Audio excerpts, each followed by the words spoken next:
Okay guys, this is not the Appleseed Academy. This is just my basement with my iPhone. Um, I'm sending the link for this video out to everybody that is signed up to do a pistol clinic coming up.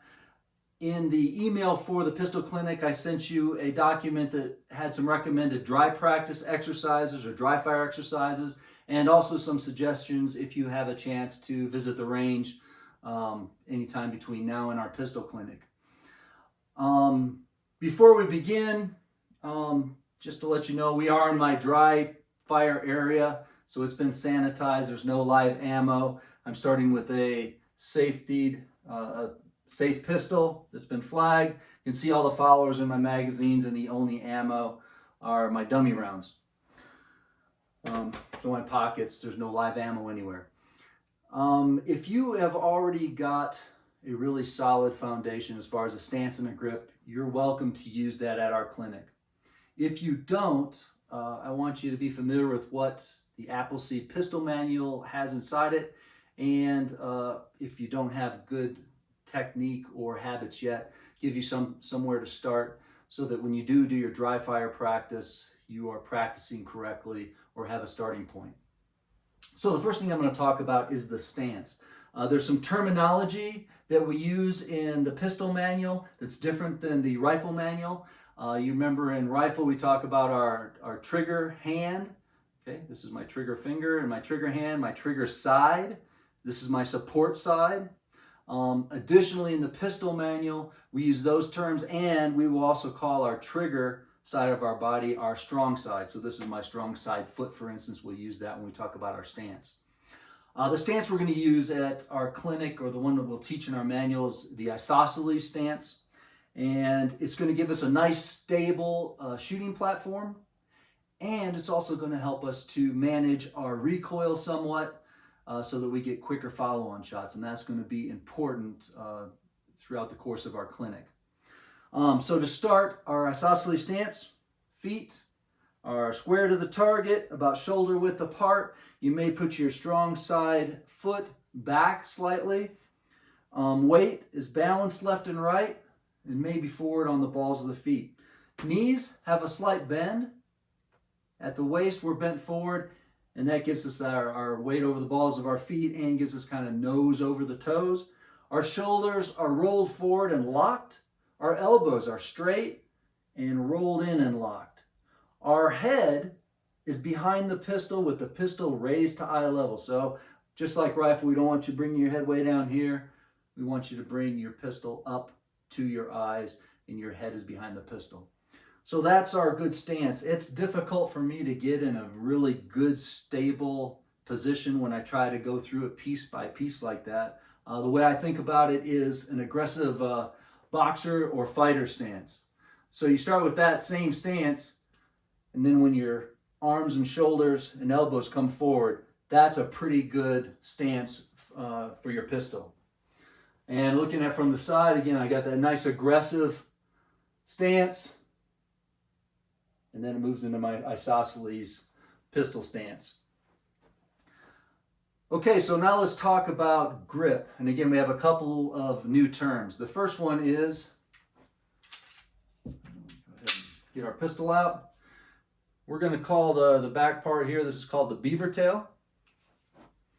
And we got a couple of anatomical references we'll use.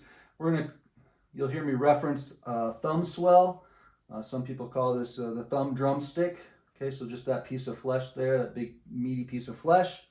And we'll also talk about the web of our hand. So if you make a nice V with your hand between your fingers and your thumb, the apex right there, that's the web of your hand.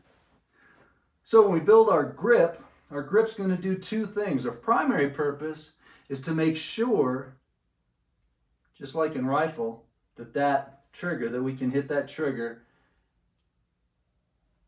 get the front digit flat against the trigger so we can press the trigger straight back without disturbing the sight. So that's the primary purpose. The other purpose is to help us manage recoil, just like the stance. So all right, let's build our grip. We'll take the web of our hand, we'll put it as high as we can into the beaver tail. And you'll notice, I don't know if you can see that skin kind of puffing up around the beaver tail. I've got it put in there as tightly as I can. My index finger and my trigger finger is indexed down along the frame. But again, remember, I may have to adjust this a little bit one way or the other to find what position gives me that nice flat last digit against the trigger. So that's kind of important. We've got our trigger wrist, or our strong side wrist. It's straight and locked out. You'll notice the pistol, the wrist, and the forearm form a straight line. So you can see it right there. And if you look at it from behind, you can kind of see that nice straight line between forearm, wrist to pistol. Okay, so let's set that down for a second and talk about our support hand. Our support arm is extended, the support hand is cocked down, and the thumb is indexed to the target. So basically, if you just go out and point your thumb as hard as you can to your target, that's about the position you want your support arm. You'll notice that it's exposed and moved up to the top of my grip, that thumb swell. And the reason I want to do that is, if you'll notice again with my just my trigger hand on the pistol, you've got all this real estate that we like to cover and smush that thumb swell into the grip so we can help resist that recoil. So using that nice support hand, I'm going to bring it and I'm going to move it back all the way against my trigger hand. I'm going to get as high as I can and index my thumb toward the target. I'm going to get my index finger from my support hand up underneath the trigger guard, nice and snug. And then I'm going to take that trigger thumb and lay it right down across the top. You can see both of my thumbs are now pointing at the target. I've got the wrists locked. The grip pressure we talk about, one place they talk about the firm handshake. And I've also heard it talked about, you grip it basically. If you're shaking, that's too tight, loosen it up a little bit. Also talk about a nutcracker grip. So I'm going to use my hands to kind of push, I'm pivoting here at the front of my hands, and I'm going to push my palms into the back of the grip. And I'm also, when I rotate my elbows out, I'm rotating this part of my thumb and this part of my hand up into the pistol. Now you can check to see if your grip's any good by just doing some dry fire. So get yourself a good stance, a good grip, get your sights on target, and then just press that trigger and see if your sights move. If you can press the trigger straight back without disturbing the sights, you've probably got the start of a good grip. A couple little tricks I'll throw your way is most people don't appreciate how high your hand needs to be on the pistol. So just to give you an idea, here's the edge of the slide. I'm not actually touching the slide, but I'm way up on the frame, the very edge of the frame on the slide.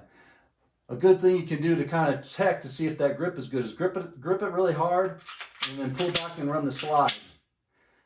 You can see I can run the slide pretty easily there. Most people will be gripping the pistol slightly lower, probably somewhere in there. And then when you try and run the slide, you probably won't be able to run it at all. But you'll see the pistol wants to rotate in my hand, so I'm not getting much help from this support hand. So get it nice and high. You can then run the slide. The other trick is I kind of use this finger to kind of give me a little torque, to really torque against this and torque that hand, that thumb, into the pistol. So again, that gives me a little bit more recoil management. All right, so there are some things to hopefully get you started. If you have any comments or questions, you feel free to post them here on the video if you'd like to, or of course you can just send me an email or a personal message through the Appleseed forum. Can't wait to see you guys at the clinic. Looking forward to it.